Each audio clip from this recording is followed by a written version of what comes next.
కట్లో దిగొచ్చున్నారా కొంచెం పంపమంటారా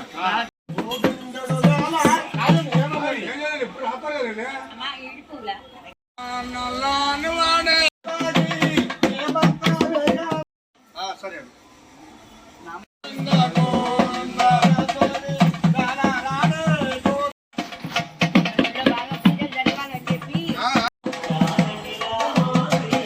ముందుకెళ్ళండి.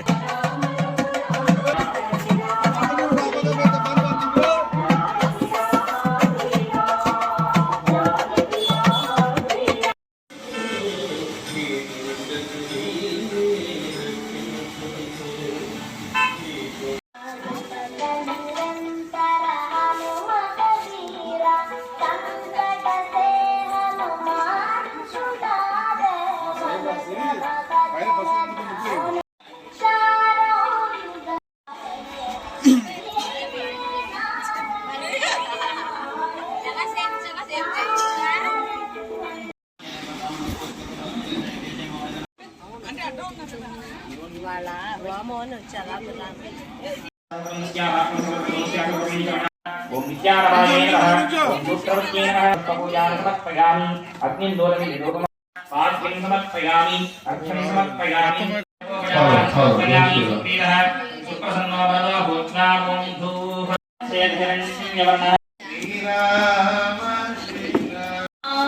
శ్రీరామ శ్రీరామ శ్రీరామ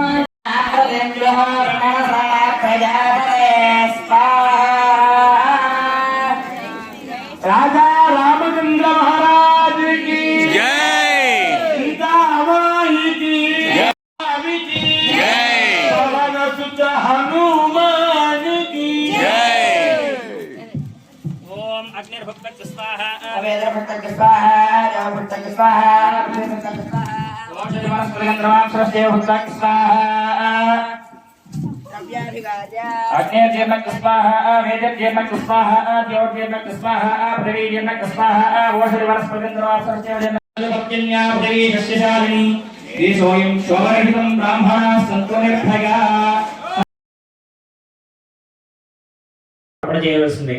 అటువంటిది శ్రీమన్నారాయణుడు మనం ప్రతి సంవత్సరం కూడా ఆయనకి ప్రీతికరమైనటువంటి మార్గశిర మాసం అలాగే ధనుర్మాసంలో స్వామి యొక్క అవతారాల్లో ఏదో ఒక అవతారమైనటువంటి స్వామి యొక్క రూపాన్ని మనం యజ్ఞపూర్వకంగా ఆరాధన చేసుకుంటూ ఉన్నాం. అట్లాగా మనకి ఈ ఆలయంలో ప్రధాన దైవం శ్రీరామచంద్రుడు.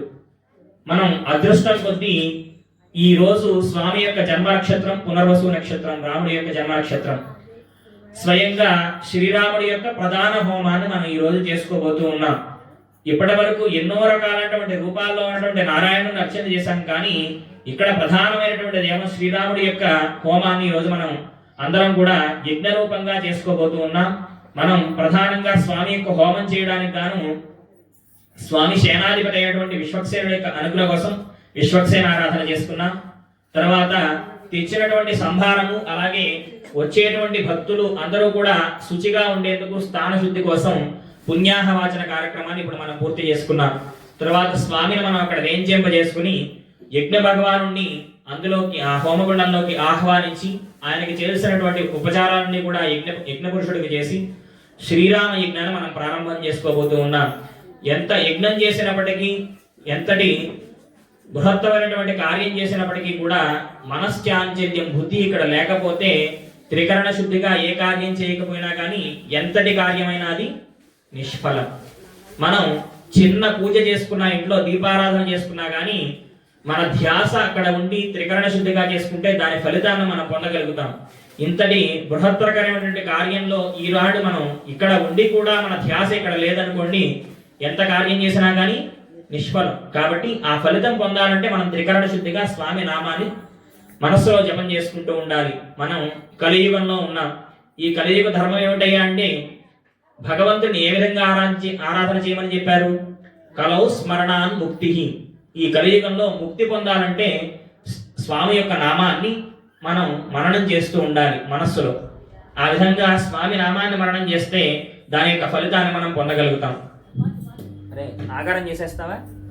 ఇక్కడ కూర్చొని ఆగారం చేస్తా. బలో రామః లక్ష్మణస్య లక్ష్మణస్య మహాబలః మహాబలః రాజా రాజా జయతు జయతు సుగ్రీవో సుగ్రీవో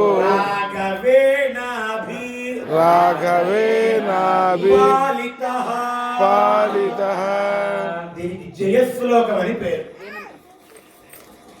ఎక్కడ ఇంకోసారి చెప్పండి గురుగారు. జయత్యతి జయత్యతి బలో రామః బలో రామః లక్ష్మణస్య లక్ష్మణస్య మహాబలః మహాబలః రాజా జయతు సుగ్రీవో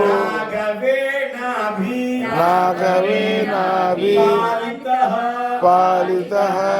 జయ మంత్రమని జయ శ్లోకమని అంటారు.